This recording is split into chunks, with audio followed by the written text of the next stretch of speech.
The following podcast was recorded on Tuesday, April 19th, 2022, featuring Jim Bianco of Bianco Research. To hear the podcast in real time, you can sign up for a free trial at biancoresearch.com or arborresearch.com, or by emailing Gus Handler directly at gus.handler@arborresearch.com. You can also call Arbor Research and Trading at 1-800-606-1872. Thanks for your time and enjoy the podcast. Welcome everyone to Talking Data. I'm your host, Kristen Radosh with Arbor Research and Trading, joined today by our commentator, Jim Bianco of Bianco Research. Welcome, Jim. Hey, thanks for having me. Today, Jim's going to discuss the biggest story that no one is talking about, the incredible pressure building in the Japanese government bond and currency markets. Jim, the market is testing the Bank of Japan's yield curve control. It's holding. What are your thoughts? Yeah, it's holding and it's at a cost. So let's bring everybody up to speed by looking at the first chart. The blue line on the first chart here is the 10-year JGB, the Japanese government bond yield. In September of 2016, the Bank of Japan, the BOJ, announced that they were going to institute yield curve control. They were going to target the 10-year yield at zero, initially with a band of plus or minus 10 basis points. So if the bond market sold off, yields went up above 10 basis points, they would buy whatever was necessary to bring it back into the band. And if it drifted the other way, they would sell and bring it back down. By 2018, they expanded the bands from 10 basis points to 20 basis points. And then last year, they expanded the bands to 25 basis points. So that's the shaded area you see in the chart. Starting about 5 or 6 weeks ago, the 10-year yield in Japan hit 23, 24 basis points. So it started to test that upper end of the band. And as promised, the Bank of Japan has come in on repeated occasions and has said that they will buy unlimited amounts of Japanese government, 10-year government bonds to prevent the yield from going above 25 basis points. And for the last 5 or 6 weeks, they've been successful in preventing it from going above the upper end of the band, but not get it back down to anywhere close to zero, because on the day that we're recording, April 19th, we are still at 24.8 basis points. So we're just a smidge off of the top end of the band. So they're holding at the top end, but that's all they've been doing. And they've been spending or printing up or creating a lot of yen in order to do this. So Jim, it is coming at a very high cost and the yen is weakening quickly. What are your thoughts? Yeah, so if we take a look at the chart of the yen, well, what's happening is the yield on government bonds in Japan wants to go up, and the Japanese government, because of yield curve control, is preventing them from going up. So what? Where does that pressure show up? It shows up in your currency. If you're not going to give the markets the yield that they desire, a higher yield, then your currency is going to weaken. Now, here's a chart of the yen. So in the way that this is expressed in the convention that we look at, a rising yen, a rising chart means a weakening yen. So the yen is actually weakening. If it was falling, it would be strengthening as well. And in the orange bar there, or the orange rectangle, I show that we've gone from 114 to 128 pretty much during this period that they've been actively suppressing their interest rate. So if you go to the next chart, just to show you how unusual that move is, if you look at the bottom end of that chart, this shows, I know it's 32 days. That's because that's the day that we hit the 23 basis points on the 10-year yield, and they've started really leaning hard in preventing it from coming up. The yen has lost 11.7% of its value. Again, the way the chart shows it is it shows it as a rise, that it's lost that much of its value. That is the third biggest such loss of value for the yen in the last 25 years.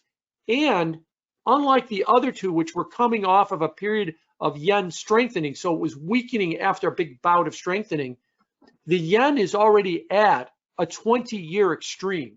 It's the weakest it's been in 20 years. And literally the day we're recording, again, April 19th, it has been weakening all day. So this move is not over. this move is continuing as we go. So you've got one of the biggest moves, which is not over. You've got a 20-year extreme. So they don't want their interest rates to go up. Well, the market is saying, if you're not going to give me a bigger yield for your currency, I don't want to own your currency. And what we've been seeing is we've been seeing a rapid depreciation and a very extreme level on their currency. Now, I thought about that. Isn't this what the Japanese want? They want a weaker currency. Yes, in theory, over a long period of time, if your currency weakens, it allows you to get more money, get more of your currency. So if I sell you a Toyota, I can get more yen because it's you pay back in a stronger currency, dollars. I'm selling it to you in dollars, and I can convert those dollars into more yen. So in theory, you would want a weaker currency, but you don't want your currency to fall apart all at once. Now, what is the definition of falling apart? Well, we could differ on that, but when you start talking about the biggest move or one of the biggest moves in 25 years, and your currency's at a 20-year extreme, and that move is not stopping, you could become very close to saying that their currency is in a bad place. You want it weak, you just don't want it to collapse. And maybe collapse is a strong word to use, but this is an extraordinary move, and it puts enormous pressure on their banking system, and it puts enormous pressure on their economy, because all the prices, whether you're talking about Toyotas or whatever else, they don't expect the currency to move 11% a month to its weakest level in 20 years. That's going to get every corporate boardroom in Japan to rethink their pricing strategies because of such a rapid move. Now, if that happened slowly over many years, that's okay. But when it happens all at once, when we're measuring it in days, that could create a big problem, and I think it has. What does it mean for US rates? So if we go to the chart that shows US rates, there is a high correlation between the Japanese yen, which is in red, and the 10-year yield, which is in blue, and they've both been moving up concurrently together. Now, if we go to the next chart, it shows something that people tend to forget. We hear all the time about what happens with the Chinese holdings of US treasuries. What if they dump their holdings of US treasuries or decide not to buy or something? Well, the blue line is Japan. Japan actually owns more treasuries than China. Japan is the single largest country owner of treasuries. They own 1.3 trillion of them as well. So if we want the Japanese to continue to buy US treasuries, they're going to need more and more yen. Their currency is depreciating. So if they needed 100 yen to buy some treasuries last month, they need 110 to buy them this month. They don't have 110. So they're going to be progressively buying less and less. And so I think that's showing up at a time, because a confluence of events are coming together. At a time, the bond market has lost the Federal Reserve as a buyer because QE is ended and QT is coming. They're also at the potentially looking at losing their largest foreign buyer, the Japanese, at the same time, because their currency is weakening and they need ever more currency to buy it. Now, remember, it isn't just the Bank of Japan that's buying treasuries. Why don't they just print them up and buy more? It's Toyota, it's Sumitomo, it's Sony. It's a lot of these companies that are using their trade flows to reinvest back into the US, and they need ever more yen to do it because their yen, because the dollar, the bond doesn't, the treasury market doesn't change. It's their currency is weakening, so they need ever more currency to buy the same thing. Bank of Japan is not printing up yen and handing it to Sumitomo or Sony or Toyota. So therefore, those private sector buying is probably going to wane a little bit. Again, it's happening at the same time that we're losing the Fed. So we're winding up seeing the loss of big players in the US bond market. And because we're seeing the loss of big players in the US bond market, we're now seeing that the market is struggling with that. The 10-year yield has been rising quite a bit. How does this end? So let's look at Australia last year. Australia had yield curve control. Now in Australia, they targeted their 3-year note. And their 3-year note is because that's the popular mortgage in Australia, is a mortgage with a 3-year term. And they had targeted it at initially 15 basis points, which is the blue line, and then 10 basis points is where their target was. In 1 week, in late October of last year, the Australian 3-year note went from 12 basis points to 80 basis points in 4 days, from 12. So they were targeting 10.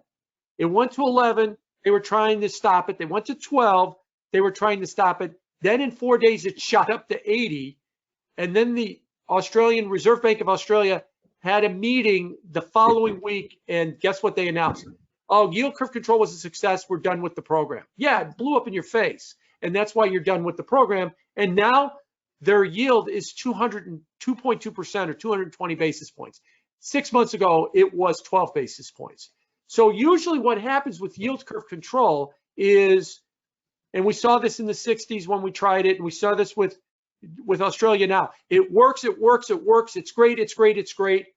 Boom, it blows up, and years worth of benefit from yield curve control go away all at once. And that's what I'm afraid about with Japan.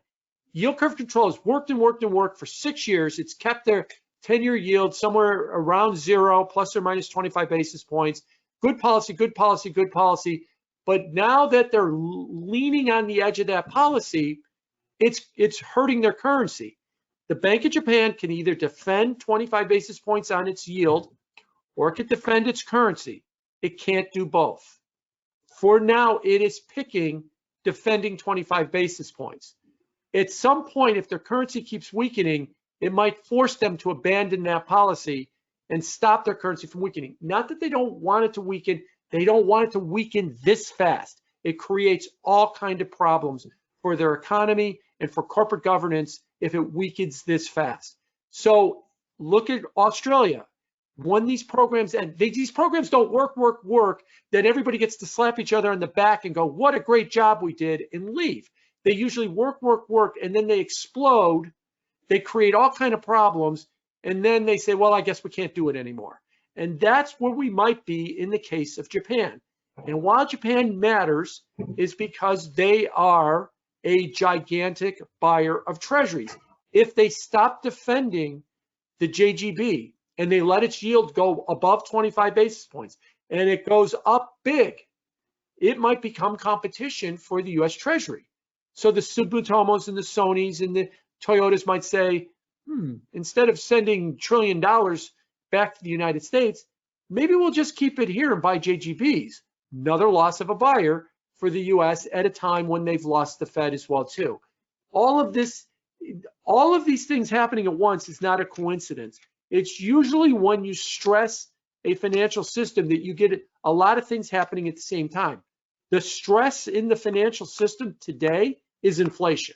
And it's stressing things from the ECB and what they're trying to do to the Federal Reserve with ending QE and doing QT. And now it's even threatening the yield curve control in Japan. And I would argue the early signs of distress was last October when it blew up yield curve control in Australia.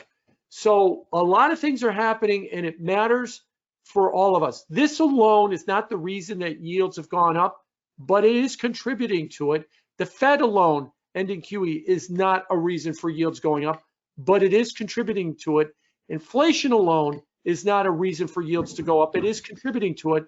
And when you add all of them together, as I've talked about in these podcasts and frequently in our conference calls and in our daily news clips product, the total return of the bond market, either the global bond market or the US bond market, is the worst we've ever seen. There's, whether or not you were a bond investor in 79, 80, or 81, 2022 is turning out to be a worse year on a pure total return basis. The Bloomberg aggregate index is down 9% through April 18th. 9% for the bond market is enormous. That'd be a big decline for the stock market. But for the bond market, it is record territory. Worse than anything we saw in 1980, worse than anything we saw in 2008 or 1984 or 2013. These are the other big years that the bond market has struggled. This year stands alone. And why? Because all these confluence events are coming together. Inflation, the end of the Fed, and now the threat of yield curve control being put under pressure and the weakening currency in Japan. Jim, thank you for all of your thoughts today, and thank you everyone for joining us. We are client driven. If you have any questions or feedback on future topics, please let us know. For further information on Arbor Research, Bianco Research, or Arbor Data Science, please contact Gus Handler at gus.handler@arborresearch.com. Have a great day.